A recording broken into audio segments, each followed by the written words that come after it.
So there are a ton of really cool facts about these JDM Evos and some things that they were the very first to do in a production car. But here's just a couple of things that I find that are just kind of super cool little facts. You may not have known about these.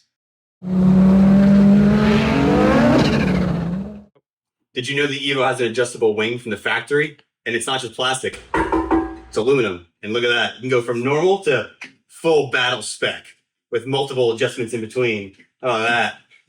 You know that on a lot of classic Evos, there's actually a really cool factory anti-lag system, and it's just sitting there idle out the box waiting to be turned on. So a lot of people mistake this system for an EGR system.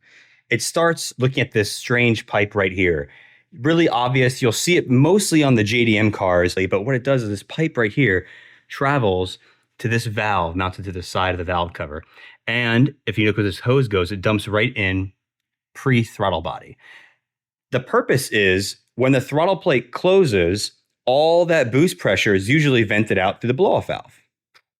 But what this does is says, I want to open this valve instead. And I'm going to take all that pressurized air, I'm going to run it through this pipe and dump it into the manifold. So what happens if you take pressurized, fresh air, dump it into a hot manifold, run the engine maybe a little bit rich for a couple seconds, and let it hit a really hot turbo?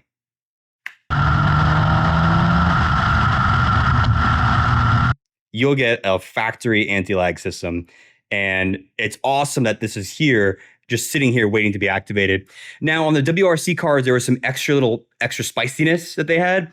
This pipe was a little bit better designed, basically more air getting shoved in. They also had a valve that sat on the intake manifold that you could actually tune the anti-lag system. So you would be able to adjust a lot of extra parameters. But out the box, the fact that this existed and it has the components in the ECU ready to turn on and activate it, that's pretty cool. That's true homologation rally car stuff. So today, pretty much everything from your run-of-the-mill Honda Civics to the highest-end supercars are all turbocharged. But one thing that's really cool about the Evos is called a twin-scroll turbocharger.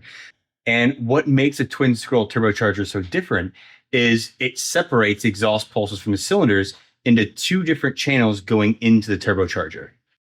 The idea with that is it's separated exhaust pulses, because when the exhaust pulses from a four-cylinder all merge into one turbo, it can create some weird sort of interference issues, and let's just say it can cause some turbulence that isn't so great for performance.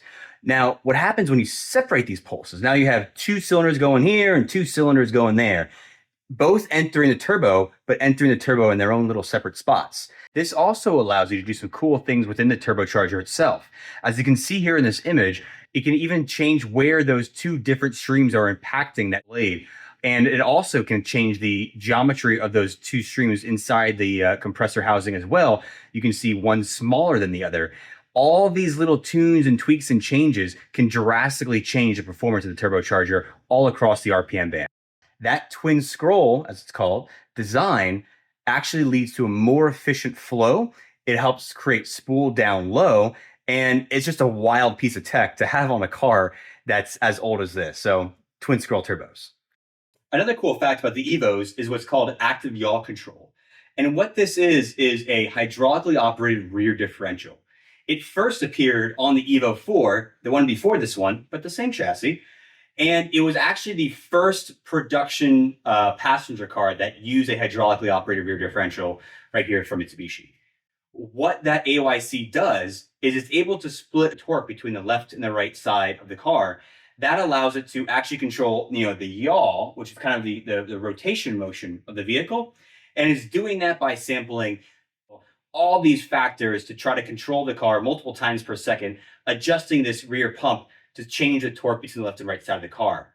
So what does it really mean for the driver? For the driver, what you'll notice is the vehicle is much less prone to understeer on first turn-in, so it's got a sharper turn-in. And when exiting the corner, it'll give you basically a more reliable rotation as you kind of pull out of that corner. That obviously combined with the all-wheel drive system this car has, you have a recipe for just an awesome canyon car or track weapon. And then, of course, there's the intercooler water sprayer, which is activated by a button in the center console here. And then when you press it, it sprays windshield washer fluid onto the front mount intercooler But what you might not have known is there's also 2 other sprayer nozzles up here in the grill that spray onto the radiator, just give some general extra cooling. Hey, did you know that on the factory Recaros for Evo 5s and 6s and some others, you actually have a factory leg support down here that helps you kind of support your legs on a longer journey? No, it'd be down again.